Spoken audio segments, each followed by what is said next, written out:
So, ayan guys, ngayon naman ay gagawa tayo ng banana Q for merienda. So, ito nga ay kinuha namin noong after 3 days na siguro namin kinuha yung saging na ito dito sa bukid. Ayan nga.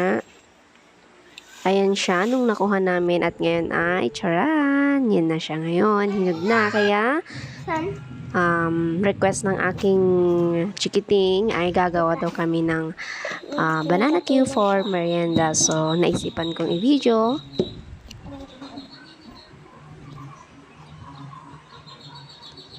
And so, una, balatan natin. Balatan muna natin lahat. Then, pagkatapos nating balatan, ay isawsaw lang natin ng konti sa asukal para mas sumarap palalo yung saging. Ayan, simple lang po na luto. Ayan, libreng merienda. Kung may itinanim, may aanihin, sabi nila. So, ayan, libre na po ang aming merienda sa araw na ito.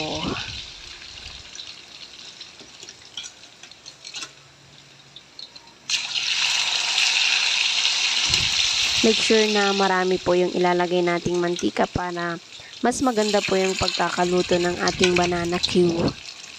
Ayan po. Kailangan din na konti lang po yung apoy niya. Nasa low level lang po yung apoy para hindi po siya agad masunog. Ayan na nga po. Luto na po yung unang lagay natin at ayan na. Wow, sarap. Merienda time na po. Wow. My favorite. O, diba?